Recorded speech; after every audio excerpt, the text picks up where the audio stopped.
Bye.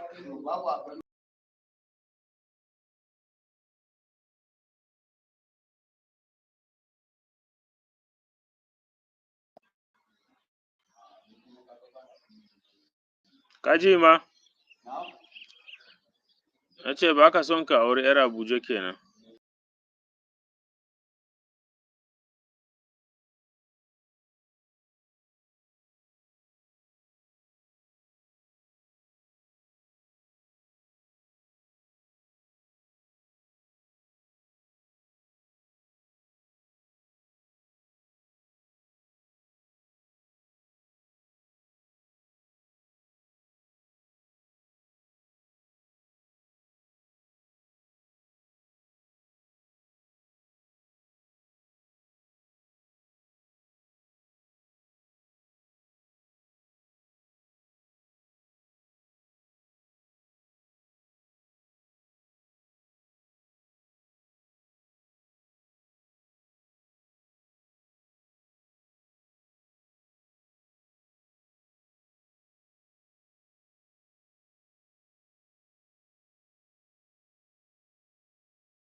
A little bit anecdotal. There's another massive shift that we actually have some data to share with you.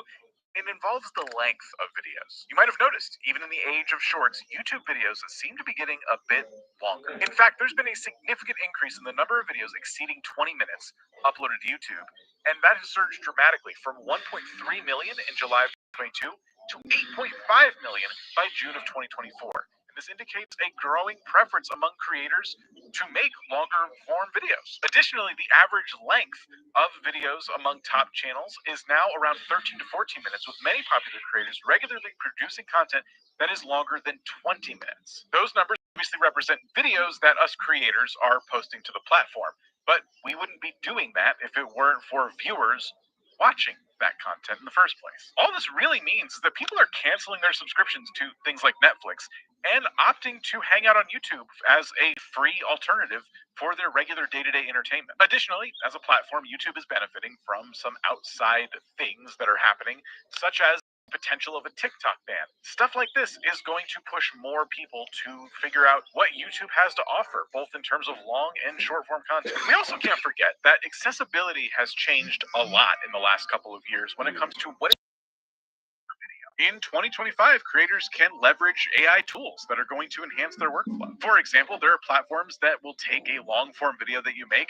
and cut it up into a whole bunch of short form videos that you can choose to use on your YouTube Shorts page. Everything you can do as a creator to speed up your workflow can help you in the long run when it comes to expanding your reach across YouTube. So the opportunity is there. The algorithm is helping small creators, viewers are craving more authenticity, and making content has never been more accessible. However, opportunity alone isn't enough. How are you as a creator supposed to actually take advantage of this? Well, that's where we need to get into a little bit of strategy. I want to show you the formula that I'm seeing small channels across YouTube that they can blow up. Again, like I said, with just a few videos. You as a creator need to find the intersection of what you're passionate about, what you're skilled at, with what the audience values, what topic has the biggest total addressable market, and what will give them the most satisfaction when they click on your videos. But of course, the trick is to differentiate yourself from a of creators on this platform. Ali Abdaal has really found a sweet spot here. He takes a combination of the skills he's learned over the years when it comes to being very productive and the tools he uses, and he's combined that with his passion for teaching and then, of course, creating content.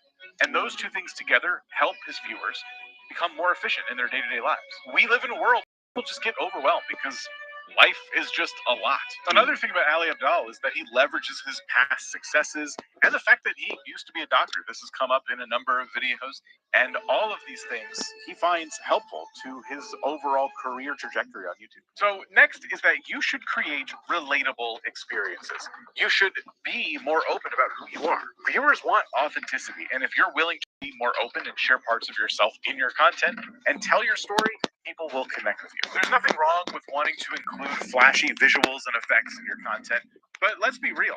With the success of Sam Sulek just a year ago, you don't necessarily need that stuff. The thing about authenticity that I think so many viewers forget is that they can kind of become obsessed with the growth part of YouTube, and they forget that in order to grow, they need to be authentic and true to themselves. You can't just jump on a specific topic because you think, well, I hate this, but it gets views. A lot of people are getting views talking about this, so I should talk about it too, I guess. You should be talking about things that you're passionate about, and you should be talking about things that you know a lot about, or you want to learn, or you are learning a lot about. People will see right through it if you're just making a play review. Something else you can do as a creator is that you can solve real problems that your audience has. Educational and practical videos are the cornerstone of YouTube growth. Honestly, I believe they're how YouTube itself came to become such a powerful platform. People want actionable insights or valuable tips, guides that help them figure something out in their day-to-day life. This could be anything from a quick video on how to fix a faucet to an overarching guide and channel that helps you become financially stable. Jenny Hoyos has done a fantastic job of tapping into an underserved audience of young adults that are trying to learn about finance. She primarily makes shorts, and they're awesome because she approaches these subjects in a way that is fun and entertaining. It's engaging because she has a lot of experience telling stories. I believe the education is there as well. Telling stories. I believe the education is there as well.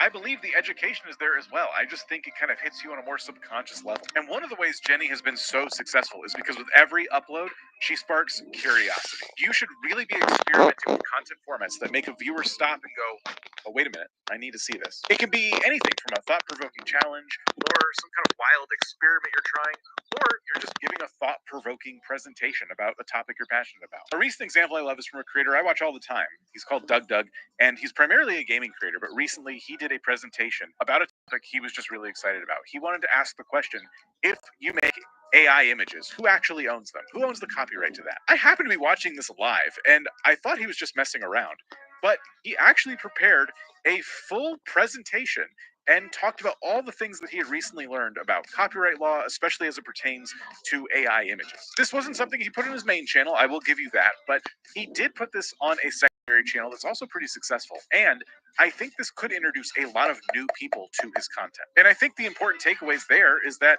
yes, you should be following topics that spark curiosity, but if that topic that you're passionate about is a little bit outside of what you normally do, that doesn't necessarily mean you can't try it out. And when you try something new, you could actually find that it works pretty well, and you end up creating a repeatable format. We talk about consistency all the time, and one of the ways gaming channels tend to do that is they will consistently make videos that are part of a series, and they'll upload those on a regular basis. We recently talked to Zach Scott Games as part of our big annual Make a Gaming Channel video we do every year, and he is the perfect example of somebody who is doing this repeatable format style content. He likes to take a game and play it from start to finish, and he will just upload episodes of his playthrough until he finishes that game, and sometimes they can be many, many episodes deep. But even if you're not a gaming channel, that doesn't mean you can't create some kind of series with a recurring theme. It could be weekly live streams where you do Q&A with your audience. It could be monthly challenges that you take on. Or if you're like Doug Doug, it could be more of those presentations about topics that just kind of fascinate you, because I noticed he mentioned he's going to do more of those. So another repeatable format is born. So now that we've discussed an array of strategies that all kinds of channels could use to grow in 2025, let's discuss how you can potentially turn that into income. There are all sorts of smart and creative approaches that you could be using before your channel hits monetization. So we don't really need to focus on subscriber goals here. I want you to get creative with how you consider how you can actually take the things you're passionate about on YouTube and actually make some money. The thing is, for a lot of creators, YouTube AdSense, the thing you unlock at 1,000 subscribers and 4,000 hours of watch time, is notoriously unreliable. And most creators, once they get to a certain point, and they are actually dependent on the income they get from their YouTube channels, a lot of them say AdSense makes up a small percentage of that. For example, Charlie Chang, who's a finance YouTuber, has openly shared that they get way more from brand deals and sponsorships and affiliates than they do from actual AdSense. These types of approaches, especially things like affiliate links, can start early in your journey, well before you hit 1,000 subscribers. You can begin building this now. The first thing you want to do is find products and services that actually align with your niche. Don't just take on any affiliate program willy-nilly. It could be all kinds of stuff, but it should be relevant to what you're doing. Amazon affiliates is great if it's physical products. Just about anybody can get a link like that. If you're like us and you teach YouTube growth, we have our own affiliate program here at vidIQ. Most of you probably are not, but that's just one example. A lot of companies have affiliate programs. Going back to Ali Abdaal, he uses tools like Notion and Skillshare all the time, so regular partnerships with them make a lot of sense. Another area you can look at is perhaps you can sell digital products. Let's say you're really knowledgeable about a specific subject. You could sell an ebook or a course. Going back to my gaming examples from earlier, there's a lot of creators out there who are really savvy when it comes to programming or artwork. So they'll sell things like programs that streamers can use to make their streams better, or maybe overlays for OBS, so while they're live streaming, they can have cool stuff appearing on the screen. So while there's a ton of opportunities to start monetizing your channel well before you hit 1,000 subscribers, I will still caution you that at the end of the day, you still need to make good content so that people can see those affiliate links or buy that course you're trying to make. That is to say, don't spend all of your time on optimizing for monetization. That's why I saved this part for last in the video. So now that I've made my case for why 2025 is the best year to start a YouTube channel, and I've teased you a little bit with monetization, I'm going to recommend this video right here because these are Rob's tips for getting monetized in 2025. It really just never stops with the monetization, does it?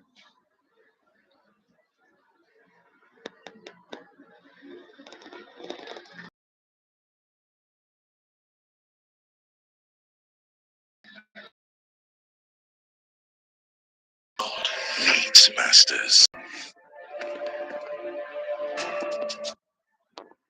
In this video, we're going to talk about 1,000 subscribers and why you haven't hit that milestone yet. So let me know in the comments below how many subscribers you have right now and how long it's taken you to get them.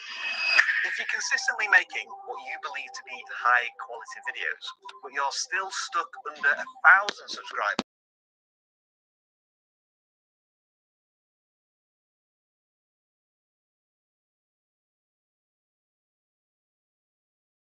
not making videos that meet